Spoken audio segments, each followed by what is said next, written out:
변호사 박형준은 가장 낮은 곳에서 여러분 일상의 안전을 지킵니다. 대한변협 인증 형사법 도산법 전문 변호사, 당신을 괴롭히는 사람 박 변호사가 대신 혼내주겠습니다.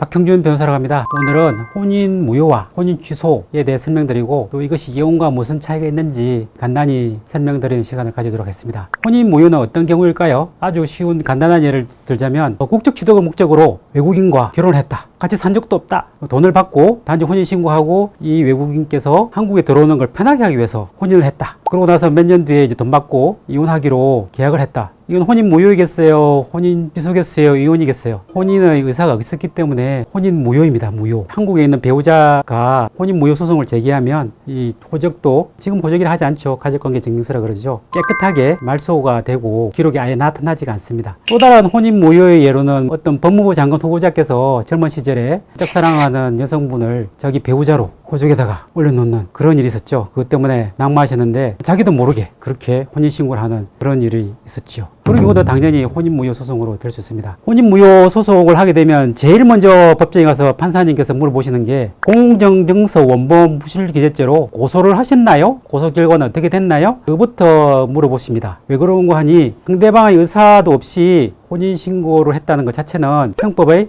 공정증서 원본 부실기재죄가 되기 때문에 형사적인 결과가 나오면 가사사건에서는 아주 판단하기가 편리하기 때문이죠. 이러한 경우를 할지라도 그 죄의 공소시효가 7년이기 때문에 고소 자체를 할 수도 없죠. 그 서류 자체에 뭐 정인의 도장이 허위로 찍혔다든지 가짜 도장이라든지 그런 걸 입증해서 혼인 무효임을 밝히는 것이 일반적인 소송 수행 방법입니다. 그리고 혼인 취소는 어떤 경우에 있을까요? 제일 중요한 것은 3개월입니다. 3개월. 뭐가 3개월이냐? 속았다는 것을 알게 된 지 그 사유가 발생한 3개월 내에 혼인 취소 소송을 제기해야지, 그 기간을 지나게 되면 제척기간 도가로서 이혼이라든가 혼인 무효라든가 다른 방법을 강구를 해야지 혼인 취소 소송은 불가능하게 됩니다. 혼인 취소는 이제 흔히 신문 같은 데 많이 납니다. 뭐 내가 삼성그룹 다닌다, 우리 집이 뭐 몇백억 부자다, 알고 봤더니만 다 거짓말이었다. 뭐 내가 의사다, 뭐 가운 입고 병원에서 왔다 갔다 했는데 알고 봤더니만 전혀 그렇지 않고 뭐 사기꾼이고 전과자고 아무것도 아니었다. 그런 경우에 사기에 의한 혼인 취소 소송을 제기할 수 있습니다. 또 다른 예로는 그런 경우 있어요. 어떤 공무원 분이었는데 사택을 받기 위해서, 사택을 받고 결혼식 올리자 이런 계획하에서 혼인의 실체는 없는데 사택을 신청했고, 또 그런 와중에 파토가 되어서 이혼이 아닌 혼인 취소 소송을 제기한 경우도 있습니다. 개인적인 소송 경험으로는 결혼한 지 얼마 안 됐는데 성병에 걸렸다, 배우자가. 그래서 남편으로부터 성병을 옮기게 되었다. 이제 그런 것을 유래해서 혼인 취소 소송을 한 적이 있는데, 그 정도의 병이 아니고 단정하기 힘들다 그래가지고 이혼으로 이제 그렇게 된 경우가 있습니다. 사유에 보면 악질이라는 것도 있는데